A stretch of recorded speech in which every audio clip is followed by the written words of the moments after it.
The Atlantic wall has been penetrated. There, after the first assault, the Allies clung precariously to a few beaches. But now they have a solid foothold on Fortress Europa. Men and material have poured onto the newly won beachheads with every favorable tide, and on some unfavorable ones. The Allied command has announced that the Battle of the Beaches is complete. The tremendous offensive was bitterly contested. The Nazis knew that each passing hour diminished their chances of throwing the Allies back into the sea.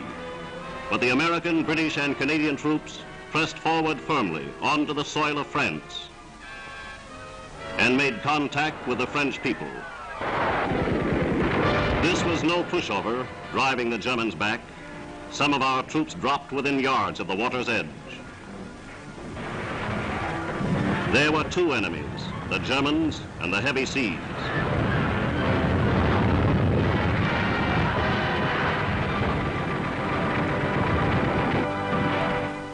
German prisoners were taken almost at once. American and British aircraft supported the shock troops magnificently, preventing the Germans from marshalling reinforcements. American marauders plastered peaceful-looking forests, the hiding places of Nazi tank formations and vicious dumps of high explosive.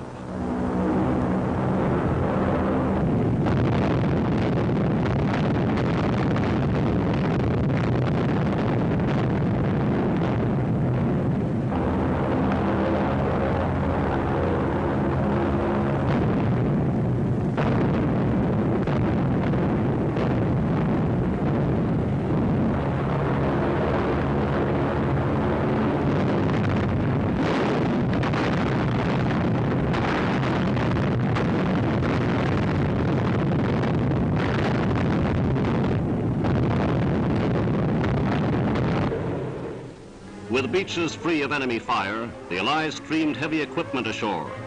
Lumbering bulldozers set about clearing the way for vital air landing strips. The blast of Allied shells left shattered German defenses and many dead German defenders.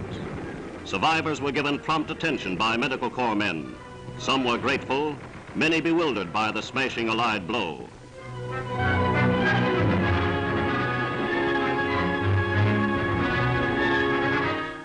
Doughboys and Tommies pushed forward yard by yard into the villages and small towns.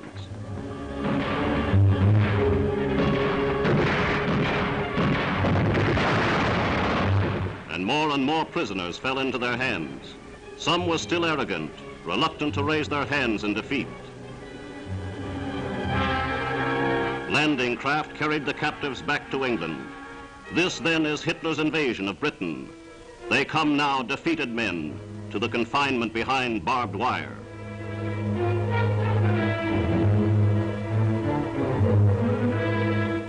The United Nations onslaught is smashing ahead on many fronts. Here in Rome, American General Clark, commanding the Allied victors, watched his men march into the city. The Allies were able to view the work of their mighty air support. Some of these rail yards were bombed months ago, but repairs for the Germans were out of the question. And this is the same devastation now being wrought to Nazi transport throughout the whole of Europe.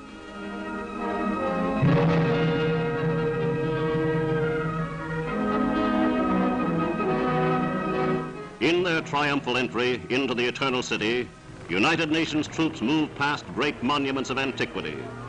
The long history of the ancient city has seen few more joyous events. The liberators were acclaimed with ecstatic fervor. Rome is the first great capital to be freed from the enemy.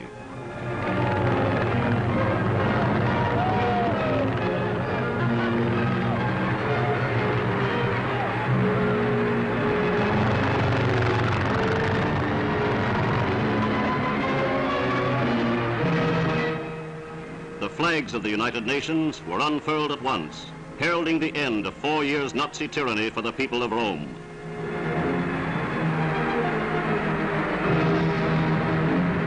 And here is the balcony of Piazza Venezia, where Mussolini once harangued his people.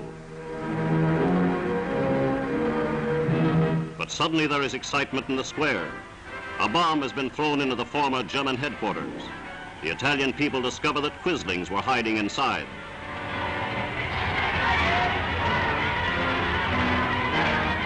And soon they smashed their way in.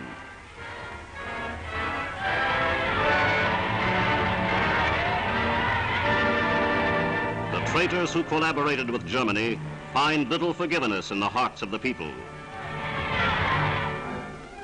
As General Clark rode through the capital, American flags found their way into the hands of liberated Italians.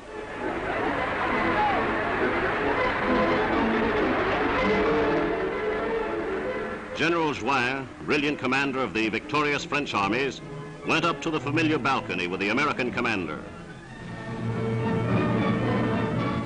Then the drama shifted to St. Peter's.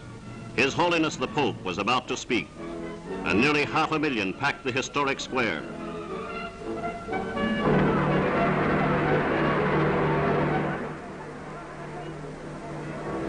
Pope Pius had this to say: "Thanks be to God, Rome has been spared the horrors of war.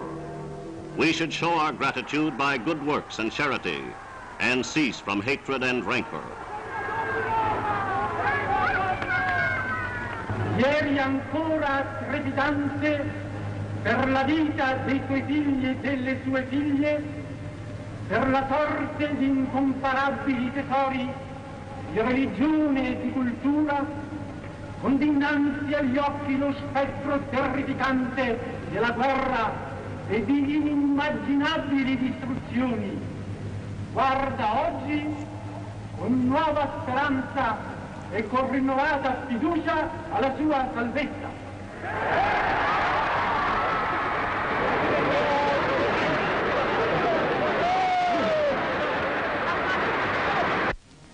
Back in the English Channel, great convoys of troops and reinforcements continued to move toward the beaches of Normandy.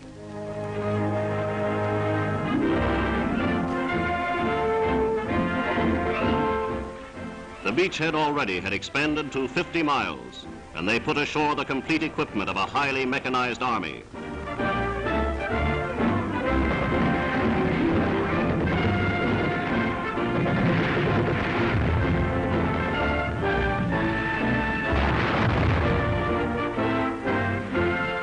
Pinpoint shooting put numbers of Nazi tanks out of action, and in the skies, bombers and fighters maintained cover for the ground forces below.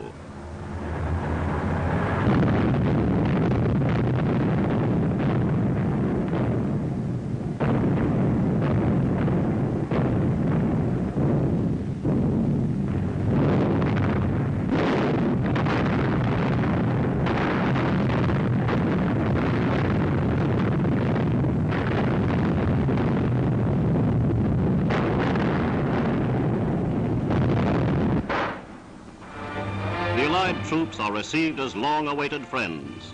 Peasants show them the way, warn them where to expect mines, and give all possible help.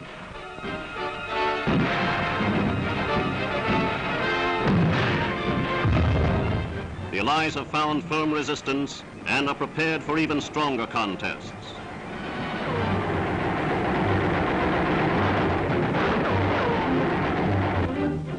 Less than a week after the initial landings, we had taken 10,000 prisoners.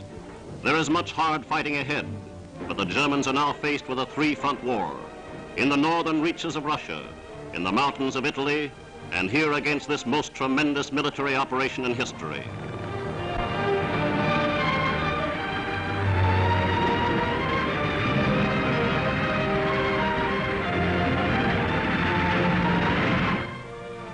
Among those witnessing the beachhead operation was the Supreme Allied Commander, General Eisenhower. Here he meets with Admiral Ramsey, Chief of Naval Operations, and with Britain's great soldier, General Montgomery. The Supreme Commander is on hand to learn firsthand how the offensive is going. What he learned was good indeed. The meeting of these brilliant leaders symbolizes the unity of the United Nations forces they represent. The conference over, the British leader returns to his Normandy headquarters to get on with the business at hand.